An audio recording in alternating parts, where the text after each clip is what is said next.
नमस्ते, प्रणाम सभी को। आज तीसरा नवरात्र है। चंद्र घंटा माँ देवी का आज स्तुति की जाती है, तो आज उनका आशीर्वाद सब पे बना रहे। और आज हम चरदशा का बैच शुरू कर रहे हैं।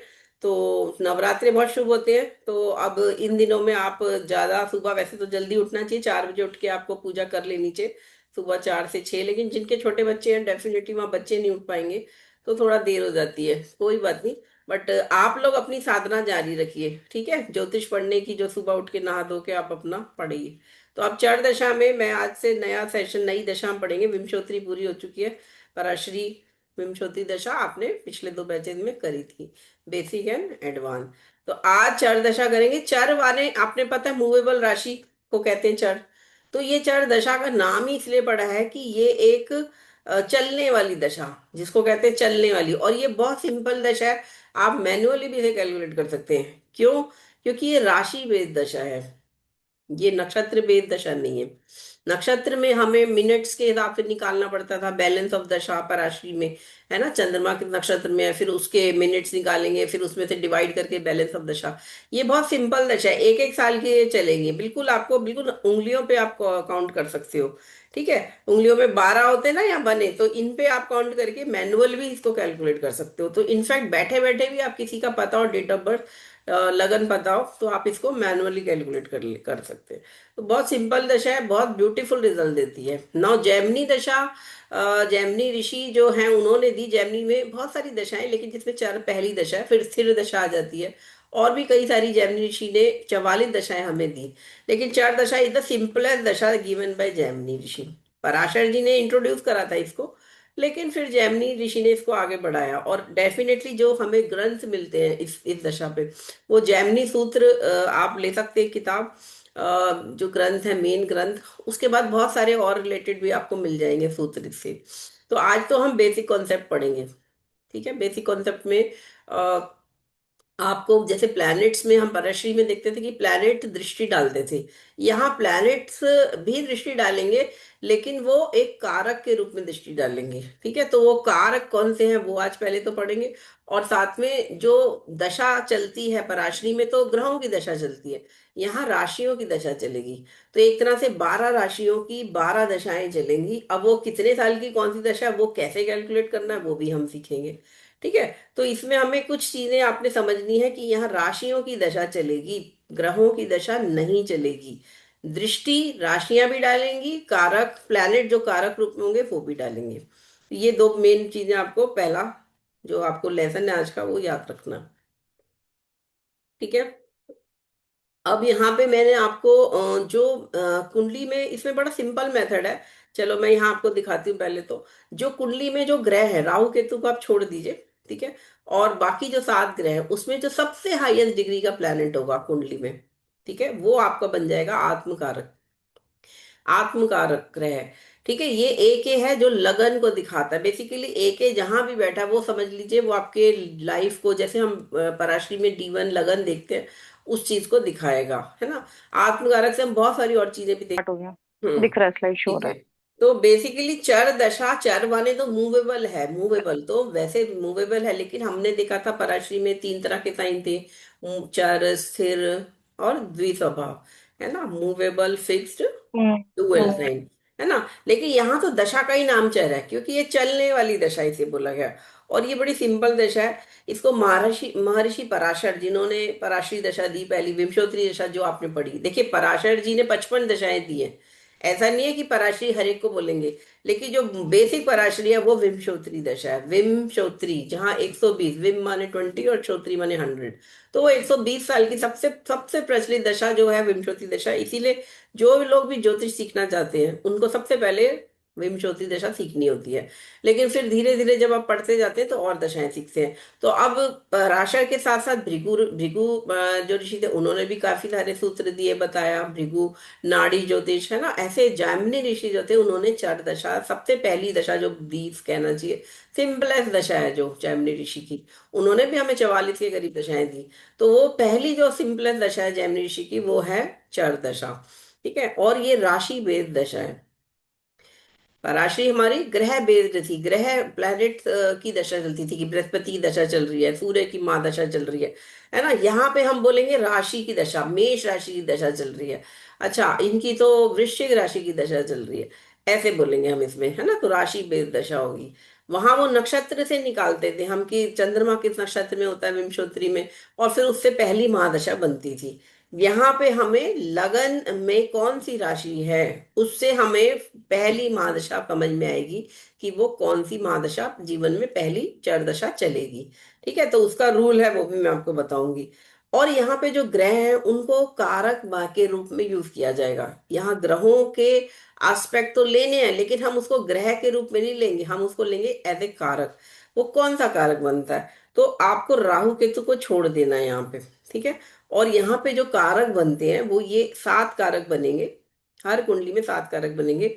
आत्म कारक, अमात्य कारक, भ्रातृ कारक, मातृ कारक, पुत्र कारक, ज्ञाति कारक और दारा कारक, 7वां दारा कारक। ये कौन कौन से ग्रह बनेंगे, जो सबसे हाईएस्ट डिग्री का प्लेनेट होगा कुंडली में, वो आपका आत्मकारक बनेगा। और ये आपके आपके लगन को, आपके नेचर को दिखाएगा, है ना। तो अगर आत्मकारक बृहस्पति बनता है तो वो आपको बता रहा है कि आप एक जुपिटर की जो भी नेचुरल सिग्निफिकेशन है वो आप गवर्न करते हैं, है ना। इसी तरह अगर शनि शनि बन जाता है आत्मकारक, तो सैटर्न की जो वो है क्वालिटीज है, मतलब हार्ड वर्किंग है ना, डिटैच रहेगा, और बहुत मेहनत के साथ साथ वो अगर शुभ प्रभाव वाला है तो फिर डेफिनेटली वो बेस्ट देगा हर तरह से। इसी तरह अगर मून आत्मकारक हो गया तो वो व्यक्ति क्या बनेगा, वो बहुत सॉफ्ट सॉफ्ट या कह सकते हैं इमोशनल टाइप का बन जाएगा। तो ये कारक के रूप में आपको ग्रहों को यूज करना है। लेकिन सीधी सी बात है, आपको कुंडली देखते ही सबसे पहले तो आपको ये कारक देखने हैं कौन कौन से हैं। जैसे ही आप जैमिनी चार दशा शुरू करेंगे तो कुंडली जब सामने आएगी तो आप सबसे हाईएस्ट डिग्री का प्लेनेट ढूंढो और उसको नोट कर लो, AK। आत्मकारक, स्मॉल, इसकी एब्रिवेशन है AK। ठीक है, आत्मकारक। अब दूसरा सेकंड हाईएस्ट डिग्री का जो प्लेनेट होगा वो बनेगा अमात्य कारक, AMK। उसकी एब्रिवेशन है AMK। बेसिकली अमात्य होता था वर्ड, पुराने समय में राजा महाराजाओं के मंत्री होते थे, है ना, उसको अमात्य कहते थे। एडवाइजर, जो राजा को सलाह देता था, है ना, जो बताता था कि ये करना चाहिए, ये नहीं करना चाहिए, है ना। डिसीजन राजा का होता था, लेकिन अमात्य जो होते थे वो बेसिकली मुख्यमंत्री को कहते थे। जैसे हमारे देश के प्रधानमंत्री हैं, मोदी जी हैं, तो वो अमात्य कारक हैं देश के एक तरह से। तो AM के आपकी कुंडली में क्या बिहेव करेगा, ये आपके प्रोफेशन को दिखाएगा कि आपको काम क्या करना है लाइफ में, लाइवलीहुड क्या है, कैसे पैसा कमाना है, ये सब चीजें हम AMK से देखेंगे। तो जैसे हमने आत्मकारक में देखा, इस टाइप का ग्रह बन रहा है ना, जुपिटर, मून, सैटर्न, वीनस, कोई भी जो भी, तो वो उसकी क्वालिटी उसके जीवन में, उसके नेचर में दे रहा है। यहाँ मात्य कारक जो भी ग्रह बनेगा वो आपके प्रोफेशन को दिखाएगा, प्रोफेशन कैसा होगा उससे हम सारी चीजें प्रिडिक्ट कर सकते हैं मात्य कारक को देखते हुए। ठीक है, तीसरा हाईएस्ट डिग्री का जो प्लैनेट होगा कुंडली में उसको कहेंगे भ्राति कारक, BK। और ये किस किस को दिखाएगा, ये देखिए थर्ड हाउस को दिखाएगा BK, थर्ड, लेकिन साथ में नाइन्थ हाउस को भी ये दिखाएगा। क्योंकि 7 ही कारक है, 7 के बाद 8वां, 9वां, 10वां, 11वां, 12वां घर भी तो कोई होना चाहिए रिप्रेजेंटेशन। तो थर्ड के जस्ट ऑपोजिट वाला नाइन्थ भी यहाँ पे, नाइन्थ हाउस यानी कि फादर या गुरु या जो भी आपके नाइन्थ हाउस के सिग्निफिकेशन आपने पराशरी में पढ़े थे, वो सारी चीजें हम भ्रातृ कारक से देखेंगे। ठीक है, कोई क्वेश्चन यहाँ पे आप लोगों का? तीनों AK, AM के, BK हमने पढ़े। नहीं मैम, ठीक है। बहुत सिंपल है, चार दशा बहुत सिंपल है। और अगर इसमें मास्टरी हो गई तो आपको विंशोत्तरी से भी ज्यादा अच्छे रिजल्ट में मिल जाएंगे आपको। इनफैक्ट ठीक है, पराशरी तो आपको पढ़नी है, 5 साल पहले तो यूज इसमें करना है, लेकिन अगर चार दशा भी पकड़ते हो तो कई लोग तो पराशरी मतलब विंशोत्तरी से प्रिडिक्शन ही नहीं करते, सिर्फ चार दशा प्रिडिक्शन करते हैं। इवन राव सर के लिए भी कई बार लोग कहते हैं कि वो विंशोत्तरी से ज्यादा वेटेज देते हैं चार दशा को, है ना। तो सिंपल दशा है, तो अब हम अभी अभी आपको बताऊंगी कैसे कैलकुलेट करेंगे। अब फोर्थ हाईएस्ट डिग्री का प्लेनेट आप निकाल लो, है ना। 3 डिग्री के पहले देख लिए AK, AM के, PK। अब फोर्थ जो है वो बन जाएगा मातृकारक। फोर्थ हाउस के सिग्निफिकेशन जो है माँ का कारक, है ना। मतलब माँ के साथ साथ चौथा घर हमारा सुख को भी दिखाता है ना, हैप्पीनेस को दिखाता है, प्रॉपर्टी को भी दिखाता है ना, रेसिडेंस को दिखाता है, और किसी भी तरह का सुख जो भी है वो सब हम MK से देखेंगे। MK कैसा बैठा है कुंडली में, अब MK कौन सा ग्रह बनता है है ना। अगर एम के ए सपोज मान लो सैटर्न ही बन गया या मंगल बन गया, चलो मंगल मान लेते हैं, मंगल एम के बन गया, तो अब मंगल का मतलब मदर का नेचर थोड़ा सा गुस्से वाला होगा, क्योंकि मंगल का जो नेचुरल सिग्निफिकेशन है। साथ में वो हैप्पीनेस किस में मिलेगी, जो चैलेंजिंग जॉब्स होंगी, चैलेंजिंग जहाँ लड़के कुछ मिल रहा, वहां इनको ज्यादा हैप्पीनेस मिलेगी। क्योंकि मंगल का वो नेचर है कि उसको जीतने में मजा आता है, रूल करने में मजा है ना, और फाइटिंग स्पिरिट। तो इस तरह से हम इसको, जो भी नेचुरल जो भी प्लेनेट बनेगा वो उसके उस पर्टिकुलर हाउस जिसका ये कारक मतलब एक तरह से एम के है, उससे हम इसे गवर्न करेंगे, उसको मिक्स करके आपको उसके बारे में बोलना है। अभी हम सिर्फ कारक की बात कर रहे हैं, दशा में कैसे करना है दशा से वो भी बताऊंगा। अब पांचवी हाईएस्ट डिग्री, या जिसे नीचे से अगर हम देखेंगे तो थर्ड लोएस्ट बन जाएगा वो डिग्री का प्लैनेट पीके बनेगा। और पीके हमारा पुत्र कारक, जिसका मतलब है बेसिकली पुत्र यानी संतान, चिल्ड्रन, है ना, और इनकम। साथ में फिफ्थ हाउस, पीके जो होता है बेसिकली चर दशा में पैसे, इनकम, क्योंकि फिफ्थ से 11th कौन है, 11th हाउस है। जैसे यहाँ पे हम 4 और 10 को ले सकते हैं, है ना, बीके में थर्ड और नाइन्थ को लेंगे, वैसे ही पुत्र कारक और साथ में 11th हाउस के सिग्निफिकेशन इससे आप देखेंगे।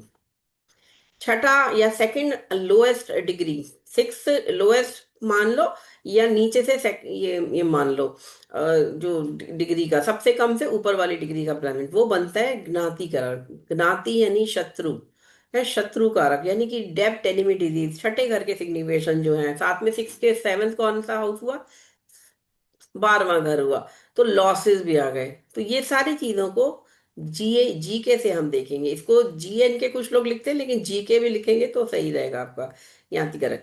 कुंडली जब आप देखोगे ना, तो जब मैनुअली आप बनाओगे तो आप साथ में हर ग्रह के साथ चरदशा के कारक साथ में लिखते चले जाना, है ना, हाईएस्ट डिग्री के साथ एक लिख लेना। मैम कनाटे का मतलब क्या होता है? कनाटे का मतलब क्या होता है?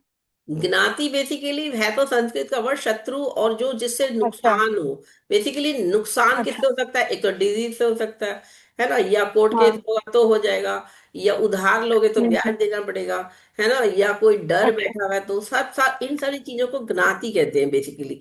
जो which is not a normal अच्छा। स्टेट, नॉर्मल नहीं है ना, नॉर्मल नहीं है, इसमें हम खुश थोड़ी ना होंगे जब जब इस तरह की चीजें होंगी। तो बेसिकली ज्ञाति, और उसको एक वर्ड इसलिए शत्रु बोल सकते हो आप, शत्रु जो हमारे शत्रु हैं, किसी भी तरह का शत्रु से भय, चाहे वो किसी भी चीज को लेकर हो। तो सिक्स हम्म। और 12th हाउस इज लॉसेस, है ना, तो सिक्स और 12th का ये बन जाएगा।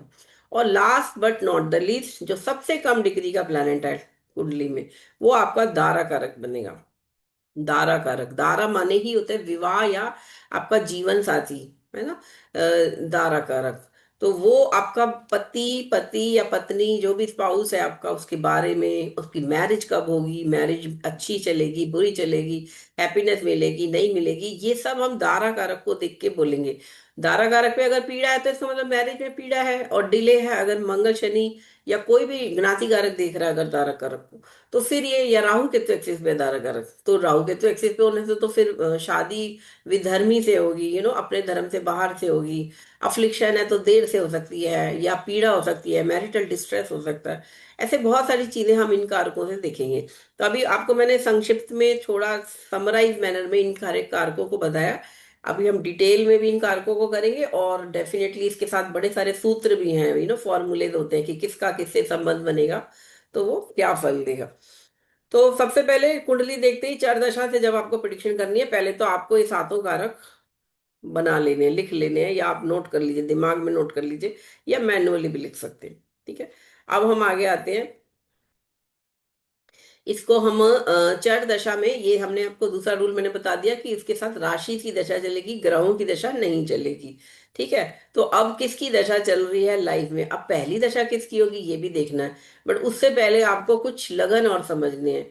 आत्मकारक ग्रह जो ए के बना है, हाईएस्ट डिग्री का प्लैनेट, नवांश कुंडली में कौन से घर में गया है, वो आपका बन जाएगा कारकांश लग्न। ये बड़ा केएल, इसको आप ऐसे बोल सकते हैं केएल। केएल कौन सा बना है? तो वो एक तरह से वो लगन जो केएल है वो आप डीवन में भी बिठा दो, है ना, डीवन में लिख दो उस घर में जिस भी राशि में गया है। जैसे आत्मकारक अगर लियो राशि में गया है, तो लियो राशि डीवन में जहां भी आ रही वहां पे आपको केएल नोट कर देना। एक तो आपने कारक नोट कर दिए, साथ में आप कारकांश लगना को भी मार्क कर दीजिए। ठीक है। अब एक कुंडली बनती है स्वांशा कुंडली। टेक केएल राशि एज लग्ना एंड प्लेस ऑल कारक इन हॉरोस्कोप।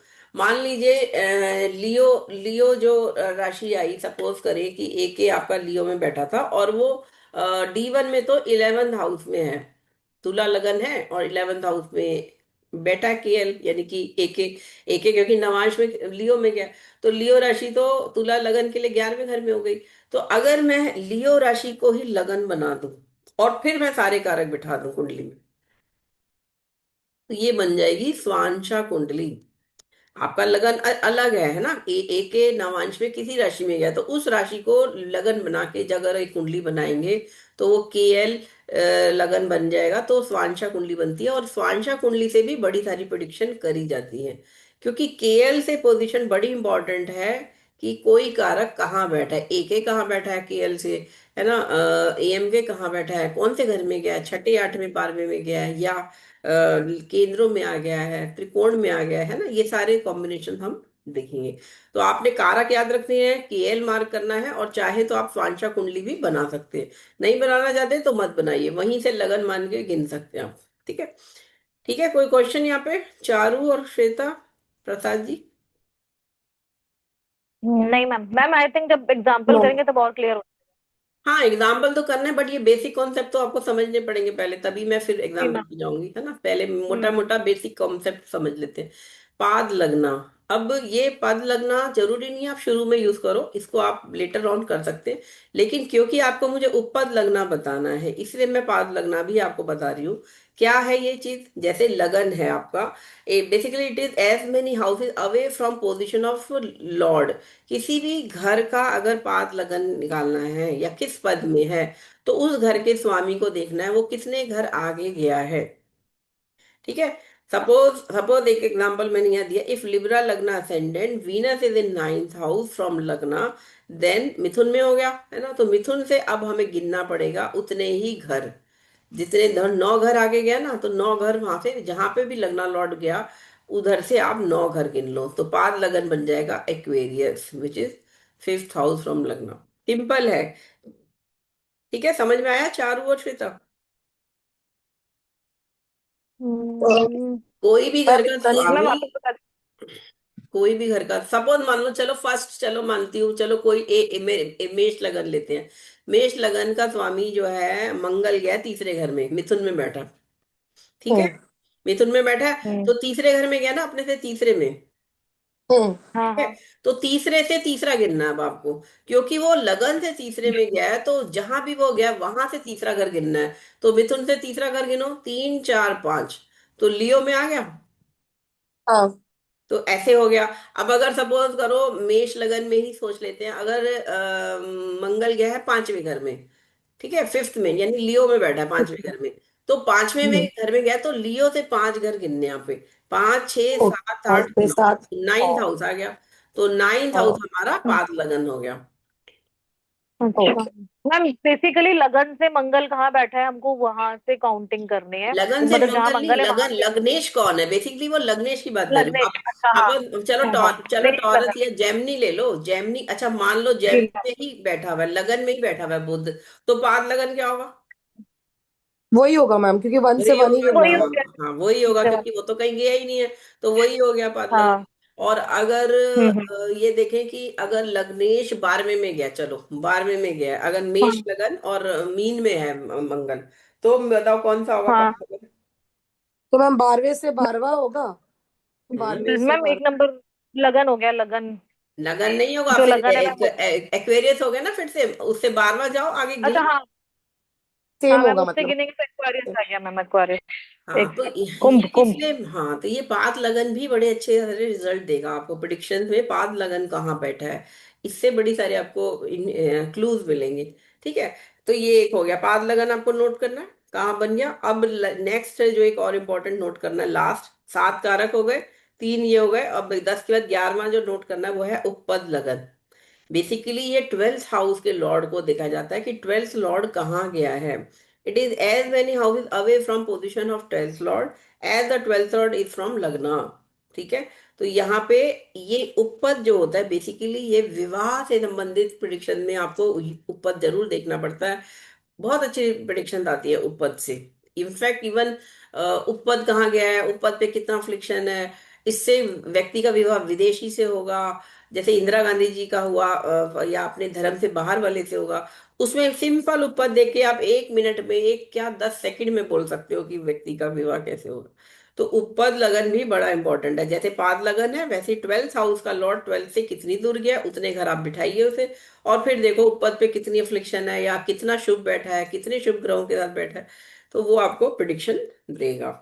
ठीक है। अच्छा मैम, अगर बहुत सारे प्लैनेट्स बैठे होंगे वहां पे तब तब कैसे पता हाँ चलेगा? तो इसका जैसे मतलब, हाँ तो उपद लगन फिर आपके हस्बैंड से संबंध में उसके मल्टीपल बिजनेसेस हो सकते हैं। वो तो डिपेंड करेगा ना कौन से ग्रह हैं, और वो अफ्लिक्शन राहु केतु आ गए तो हो सकता है उसके हम्म, मल्टीपल, आपका हस्बैंड के मल्टीपल अफेयर हो, फिर वो भी हो सकता है, फिर तो वो तो बहुत सारे कॉम्बिनेशन बनेंगे। लेकिन वो, अच्छा अच्छा हाँ ठीक है। वो तो फिर हाँ उपद, लेकिन उपद is a important part of the horoscope basically. ठीक है। अब मैंने आपको लगन और 12th हाउस के तो बता दिए, अब बचे हुए जो घर हैं सारे 10 घर, उनके भी तो बनेंगे ना। लेकिन वो आप बाद में करना, जब आप एडवांस पर राशि करते हो तब हम उसमें पूरा पद, एक एक हाउस का पद निकालते हैं, एक एक हाउस कौन से पद, कौन सा हाउस में कौन सा पद बैठा है ना, तो वो फिर एडवांस चर दशा में हो जाता है। अभी आपको इतना बेसिक में इतना ही याद रखना। ठीक है, याद रहेगा ये सारी चीजें। जी मैम। चलिए, अब जो स्थिर कारक है, जेमिनी के स्थिर कारक भी कुछ बताए गए हैं, जो ऑलमोस्ट तो सेम ही है, लेकिन कहीं कहीं थोड़ा सा डिफरेंस है पराशरी से। तो पराशरी विमचौधरी से देखिए, यहाँ पे ये क्या कहते हैं कि पिता को हम सूर्य से देखते हैं, है ना, पर विमचौधरी में ने जो पढ़ाई आपको, लेकिन यहाँ पे हमें किससे देखना पिता को, सूर्य और शुक्र में जो स्ट्रांग होगा वो आपके पिता के बारे में बताएगा। सन सन ऐसे सन को मानते हैं नेचुरली, बट वीनस अगर ज्यादा स्ट्रोंगर हो गया, सन डेबिलिटेटेड है, वीनस एक्सॉल्टेड है इन हॉरोस्कोप, तो आप वीनस से देखोगे फादर के बारे में। ठीक है। दूसरा, मैम जनरली स्पाउस के लिए हम वीनस यूज करते हैं, लेकिन चर दशा में हम जो स्ट्रॉन्गेस्ट होगा वो फादर के लिए देखेंगे। बिल्कुल बिल्कुल, मतलब ठीक है। स्ट्रॉन्गर ऑफ द टू, है ना। इसी तरह मून एंड वीनस में से, अच्छा चलो अब मान लिया ये होगा, अब यहाँ पे मदर को देखना है, तो यहाँ पे भी strongest of the moon and Venus देखना। अब मून भी डेबिलिटेड है या मून भी खराब बैठा है, वीनस अच्छा बैठा है, तो यहाँ भी वीनस से ही हम देखेंगे फिर मदर। ठीक है। तो स्ट्रॉन्गर ऑफ द टू देखना है, मतलब ये एक प्रिंसिपल है जेमिनी सूत्र का। वैसे हम सन मून को कभी भी हम लोग नेचुरली तो लेना ही है, लेकिन मैं जेमिनी स्थिर कारक की बात कर रही हूँ, तो उस समय आपको ये नोट करना है कि कौन हम्म। स्ट्रॉन्गर है। तो एक तरह से आप सन से भी पिता को देख लो, और stronger of the sun and Venus में अगर सन ही आ रहा है तो सन ही से देखना फिर तो, लेकिन वीनस आ रहा है तो सन से भी प्रिडिक्शन दोगे पिता के लिए, वीनस से भी दोगे प्रिडिक्शन पिता के लिए। मदर के लिए भी ऐसे ही चलेगा, मून से भी देंगे, और मून एंड वीनस में से जो स्ट्रॉन्गर है उससे भी प्रिडिक्शन मदर के लिए करी जाएगी। तो मैम फिर तो सेम प्रोटेक्शन ही आ जाएगी अगर दोनों में वीनस स्ट्रांग हुआ तो, मदर हाँ फादर तो की जो वो कि सही कहीं में नहीं तो हो बैठती है। सकता है दोनों ही एक जैसे नेचर के हो, उनका प्रोफेशन भी एक ही हो, एक ही बिजनेस में हो, एक ही टाइप के ऑफिस में काम करते हो, ये भी तो हो सकता है ऐसे। रेयर रेयर तो नहीं कहूंगी, लेकिन ये पॉसिबिलिटी होती है, कई बार सेम सेम होता है बिहेवियर, दोनों का ही ऐसा है। माँ बाप से, दोनों से संबंध अच्छे नहीं है बच्चे के, है ना, दोनों बिजी रहते हैं, दोनों पैसा कमाने में लगे हुए हैं, माँ बाप बच्चे को बिल्कुल समय नहीं हम्म। दे रहे, तो वो फिर उस केस में कॉमन आ ही जाएंगी चीजें। तो ये थोड़ा सा ये याद रखना है। सिर कारक जब हम मैं बोलूंगी, जब मैं सिंपल जेमिनी कारक बोलूंगी, चर कारक, तो आपको AK से लेके DK तक जाना। और अगर हम बात कर रहे हैं जेमिनी सिर कारक की, तो वहां पे हमें इस तरह से काउंटिंग करनी है, मतलब चेक करना है कौन बनेगा। मंगल यहाँ पे सेम है, just like Vimshottari, Mangal younger brother, sister, brother in law, इन सबको दिखाएगा। मरकरी अंकल आंट, जैसे पराशरी में सेम है, ये भी मामा को, मामी को, मासी को, मौसा को, इन सबको दिखाएगा। जुपिटर यहाँ पे पेटर्नल ग्रैंडफादर को दिखा रहा है, देखिए दादाजी, वहां हम बड़े बड़े भाई के लिए देख रहे थे, यहाँ हम ग्रैंडफादर दादाजी के लिए देख रहे हैं। वीनस यहाँ पे फिर से पति को दिखाएगा, यहाँ पे देखिए पति, वीनस तो लड़के की कुंडली में हम लड़की पत्नी के लिए लेते हैं बेसिकली, लेकिन यहाँ सभी किसी की भी कुंडली हो अगर है लड़की की, तो वहां जुपिटर से नहीं देखेंगे, पराशरी में हम जुपिटर से देखते थे पति लड़की की कुंडली में, यहाँ पे हम वीनस से देख रहे हैं। और सैटर्न यहाँ पे ये समझिए आज तक नहीं आया ये क्वेश्चन, तो राव सर भी बोलते थे कि सैटर्न से क्यों देखते हैं सन, ये समझ नहीं आया। जुपिटर जनरली लेते हैं, लेकिन पता नहीं जैमिनी ऋषि ने ये हाँ मैम। हाँ, तो ये बड़ा राव सर ने भी बोली थी ये बात, हम लोग मैम राउत बहुत। सर ने अपनी बुक में भी लिखा है कि सैटर्न से क्यों सन को देखा जाता है, उनकी जो हाँ, जैमिनी तो वो दशा है यही उसमें भी बोलते हैं लिखा कि है उन्होंने। उनको उनको सारे सूत्र समझ में आए, उनको यही वो भी यही कहते थे, मैं आज तक नहीं समझ पाया ये सन सैटर्न से क्यों देखा, समझ नहीं आई ये बात। खैर कोई बात नहीं, जो सूत्र है हम तो आपको बेसिक कॉन्सेप्ट तो वैसे बताने ही पड़ेंगे। आप लेकिन अपने प्रिंसिपल रखो, और वैसे तो विमशोत्री को भी यूज करा ही जाता है साथ में, जेमिनी चरदशा से जब प्रिडिक्शन करी जाती है तो साथ साथ विमशोत्री को ये चीजों को भी ध्यान में रखना ही पड़ता है बेसिकली, है ना। और राउसर तो हाइब्रिड टेक्निक बोलते हैं। देखिए, कोई भी प्रिडिक्शन करनी है आपको दो मिनिमम दशाएं लगानी है और ट्रांजिट लगाना है योग के साथ।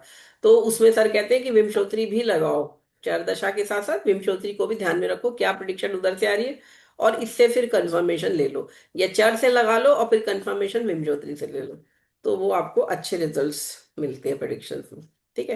Rahu represent paternal and maternal male grand parent, and ये paternal and maternal female grand parent Ketu दिखाएगा। ठीक है, ये जस्ट सिंपल है, इसको इतना वेटेज नहीं देना। मैंने जो अपनी इतने सालों की रिसर्च में देखा, मैंने हमेशा कारकों को ध्यान में रखे और दशाओं को ध्यान में रख के प्रिडिक्शन दी है। ठीक है, तो कोई टेंशन मत लो कि ये कारक याद नहीं रहेंगे इसको, लेकिन लेकिन आपके बैकग्राउंड में रखना है इसको। ठीक है, चलिए अब हम एस्पेक्ट्स पे आ रहे हैं, सीधा दृष्टि। प्लानिटरी दृष्टियां हमने देखी थी, उसमें सातवीं दृष्टि सभी ग्रहों की थी पराश्री में, विंशोत्तरी दशा में, और साथ में कुछ तीन ग्रहों को एडिशनल दृष्टियां थी। यहाँ पे राशियां जो है वो मूवेबल राशियां फिक्स राशियों को देखती हैं, फिक्स राशियां मूवेबल को देखती हैं, और डुअल राशियां सिर्फ अपने को देखती हैं, सब डुअल डुअल में ही देखती है। ठीक है, पहला तो ये एक पॉइंट इसका, और दूसरा है कि जो बगल वाली राशि होगी ना, जिससे वो जुड़ रही है राशि, मूवेबल के साथ जो बगल वाली जो फिक्स राशि होगी वो इसको नहीं देखेगी, और ऐसे ही फिक्स्ड में जो बगल वाली मूवेबल राशि होगी वो इसको नहीं देखेगी, उस राशि को बाकी तीन देखेंगी। तो एक तरह से हर राशि को तीन राशियां देखेंगी। ठीक है, हर राशि को तीन राशियां देखेंगी। ये समझ में आ गया तीनों कॉन्सेप्ट इन तीनों रूल्स में? नहीं मैम। मैं मैम आपको, थोड़ा सा कंफ्यूजन था, हाँ, वापस बताइए। मैं आपको पराशर लाइट शेयर करती हूँ और उसमें दिखाती हूँ, क्योंकि ये ऐसे समझ में नहीं आएगा आपको। हम्म। मैम लेकिन इंडिविजुअली, क्योंकि ये दो दो अलग अलग क्लैन की रूल्स हैं, जमीनी अलग है, पराशरी अलग है, तो इंडिविजुअली जैसे सिर्फ इससे भी प्रिडिक्शन होना चाहिए ना, जैसे किसी को अगर नहीं देना है पराशरी से, तो सिर्फ चारदशा से भी उसे प्रिडिक्शन देने आना हाँ, दे चाहिए, राइट? सकते हैं, कई बार हम लोग नहीं देखते पराशर भी, सीधा चर से दे देते प्रोडिक्शन। चलो, ये दिख रही है आपको पराशर लाइट, दिख रहा है आज का? Yes ma'am. चलो, अब ये टॉरस लगन आ गया, लगन है ना। तो अब इसको, इस राशि को कौन सी राशियां देखेंगी? मैंने बोला कि सारी फिक्स राशियों को मूवेबल राशियां देखेंगी। मूवेबल कौन कौन सी हैं? 1, 4, 7, 10। और मैंने साथ में करेक्ट। क्या रूल बोला कि जो एडजेसेंट राशि होगी वो नहीं देखेगी। तो ये वन ओके। नंबर इसको नहीं देख रही है, और 4, 7, 10 इसको टॉरस को देख रही है, तीन राशियां देख रही है। और डुअल तो देखेगी नहीं, है ना, डुअल तो है ही नहीं, कोई सीन ही नहीं है। तो कोई भी राशि जो होगी उसके बगल में एक राशि दूसरे टाइप के साइन की होगी, एक राशि दूसरे टाइप के साइन की होगी, तो और उसमें से एक देखेगी नहीं, और एक देखती ही नहीं है, तो फिर डेफिनेटली तीन ही तो राशियां देखेंगी उसको। गॉट इट, मतलब जो ठीक है। यस अब बची हुई क्लियर हो वो गया। बोला। मैम हाँ, क्लियर चलो हुआ, चलो, क्लियर इसको हुआ। और करते एग्जांपल। अब मान लो अगर ये जी मैम। मिथुन राशि है, मिथुन राशि को कौन सी राशियां देखेंगी? मिथुन को 6, 9 और 12, क्योंकि ये तो सिर्फ डुअल ही देखती है ना आपस में। इसमें तो फिक्स्ड और हम्म। मूवेबल का कोई चक्कर ही नहीं है, डुअल साइन में तो सिर्फ डुअल डुअल को ही देखता है। तो फिर से इसको तीन ही राशियों ने देखा, 6, 9, 12। हाँ। ठीक है। यस। अब कर्क छह पे नंबर। आते हैं, हम कर्क पे आते हैं। कर्क राशि एक मूवेबल साइन है, इसको सारी फिक्स साइन देखेंगे। फिक्स साइन कौन कौन से? ये हम्म। 2, 5, 8, 11, इसमें से बगल वाली जो फिक्स साइन है वो नहीं देखेगी। लियो नहीं देखेगा, अच्छा। एडजेसेंट वन नहीं देखेगा, डुअल वैसे ही नहीं देखता कर्क को, मूवेबल को। तो हम्म। बची तीन राशियां कौन सी होगी? Taurus, Aquarius, Scorpio. तीन ही राशियां देखेगी कर्क को। हम्म। ठीक है। अब कौन सी यस राशि मैम। क्या फल देगी वो भी बताऊंगी। और फिर अब इनमें जो ग्रह बैठे हैं, अब बताओ, चलो ए के एम के डिसाइड डिसाइड करो, ए के कौन सा हाईएस्ट डिग्री बताओ? एक है। ठीक है, भारत। आत्मकारक। वीनस, वीनस 24 डिग्री का है, ठीक है। सारे ग्रह इससे कम डिग्री के हैं, तो वीनस बन गया ए के। ठीक है। ठीक है, सेकंड ओके। हाईएस्ट डिग्री देखो, 9, 6, 20, 20, 27 है, और ये 20, 59 है, जुपिटर। तो वी जुपिटर ज्यादा है ना, जुपिटर। बाकी तो 14, 14 ही है, और ये चार ही है। है ना। तो डेफिनेटली जुपिटर बन गया एएम के। इस कुंडली में जो आज की कुंडली बनी है, अभी जब हमने बैच शुरू करा तो टॉरस लगन उदय हो रहा था, और जिसको राशियां कौन सी देख रही थी हमारी, 4 7 10 देख रही थी। 10 इनमें कोई ग्रह नहीं बैठा, तो सिर्फ राशि के इफेक्ट आएंगे इस राशि पर। और साथ में अब अगर मैं कहूँ कि इसको मतलब कौन से एएम के ए के कौन कौन है, तो यहाँ पे मुझे मैंने देखा ए के तो मेरा बन गया वीनस। वीनस एग्जॉल्टेड है आज। तो एक तरह से लग्नेश भी है साथ में, ये लग्नेश भी बन रहा है ए के, तो बहुत अच्छा हो गया ये। लग्नेश एग्जॉल्टेड है, वीनस ए के बना है, तो ये अच्छा हो गया। लेकिन साथ में बैठा हुआ है सैटर्न सन, जो डिले हुआ लिंक खुलने में या जो भी सारा इशू हुआ आज, वो इसलिए हुआ कि शनि साथ में बैठ गया एक एक। और जो लग्नेश भी है शुक्र, है ना, सूर्य भी साथ में बैठ गया। दो दो पाप ग्रह शुक्र के लिए जो बहुत पॉजिटिव नहीं है वो हो गए। और अभी मैं आगे भी आऊंगी कि सैटर्न क्या बनता है, सन क्या बनता है। तो एक एएम के हमारा जुपिटर बन गया, which is good. Career wise या प्रोफेशन या हमारा जो काम करना है वो जुपिटर बन गया। और इसको कौन सी राशियां देख रही है, अब देखो यहाँ पे देखो नौ, ये देख रही है, इसमें तो कोई ग्रह ही नहीं है वर्गो और वेजिटेरियस में।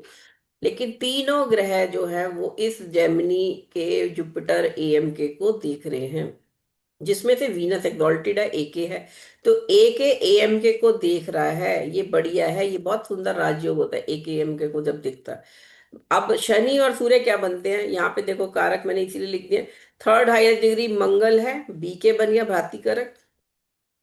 मरकरी फोर्थ हाईएस्ट डिग्री है 14 डिग्री, मातृकारक बन गया। देन यहाँ पे जो आप ये पी आई के और पी के देख रहे हो ना, तो यहाँ पे जो सेकंड पी के आ रहा है ना, इसको हटा देना। ये सॉफ्टवेयर में नहीं होना चाहिए था, ये सॉफ्टवेयर का एरर है, ये दोनों दे रहे हैं, इसको इसलिए छोड़ दो। आपको ये एम के लेना है, पी आई के मतलब जो बन गया ये पी के, इसको ले लो। शनि जो है यहाँ पे पांचवी हाईएस्ट डिग्री का प्लैनेट है, सेकंड हाईएस्ट लोअर डिग्री का प्लैनेट है, ज्ञाति कारक। वो बन गया है सूर्य, 6 डिग्री 24 मिनट।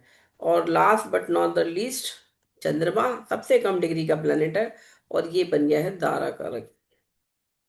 अब दारा कारक से ऐसा जरूरी नहीं है कि हम सिर्फ विवाह और दारा कारक से हम सिर्फ वही देखेंगे, पति और ये सब। अब क्योंकि ये इस समय की कुंडली हमारी किस चीज की बनी है, एक इवेंट की बनी है, एक कार्य, एक प्रोग्राम, एक कोर्स की बनी है। तो यहाँ दारा कारक आपको क्या दिखाएगा, बोलो, कोई गैस करो क्या दिखाएगा दारा कारक।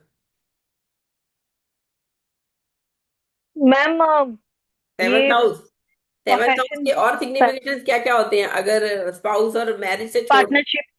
पार्टनरशिप और मैम पार्टनर, हाँ मैम ये बिजनेस होता है। हम्म, और सेवेंथ हाउस, टेंथ से टेंथ मैम इस होता है ना, डिजीज के लिए। टेंथ से टेंथ होता है, हाँ हाँ ताकि आपको एक्नॉलेजमेंट रिकॉग्निशन भी दिखाता है सेवंथ हाउस। एक तरह से हाँ। इसका जो स्ट्रेंथ होती है टेंथ की, टेंथ से स्ट्रेंथ देखते हैं, तो ये हम्म। चंद्रमा की स्ट्रेंथ दिखा रहा है ये। एक तरह से ये आपके स्कोर्स की स्ट्रेंथ दिखा रहा है ये दारा कारक। और ये चंद्रमा किस में है, अश्विनी नक्षत्र में है। तो वो यहाँ पे केतु का नक्षत्र है, वो यहाँ केतु चौथे घर में बैठा, लियो का, है ना। तो वो चंद्रमा जो है ये दिखा रहा है कि ये एक स्पेशलाइज रिसर्च का काम है जो आप सीख रहे हो, जो पढ़ रहे हो। क्योंकि केतु रिसर्च देता था, और अश्विनी नक्षत्र तो मेडिसिन। अश्विनी कुमार कौन होते हैं, अश्विनी नक्षत्र जब मैंने पढ़ाया था बताया था ना, सूर्य के पुत्र है, ट्विंस।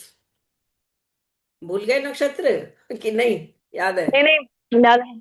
अश्विनी का नक्षत्र सूर्य के साथ। नक्षत्र को अगर इसमें हम ऐड करेंगे चंद्रदशा में, तो दारा कारक अश्विनी नक्षत्र में है, जिसका जो ना अश्विनी का जो राशि लॉर्ड जो बनता है केतु बनता है, केतु उसका लॉर्ड होता है, तो वो हम्म, चौथे घर में बैठा हैप्पीनेस के लिए। सूर्य एक के स्टेबल हैप्पी। ज्योतिष में अच्छी पकड़ बनाने के लिए आप जो ये सीख रहे हो ज्योतिष,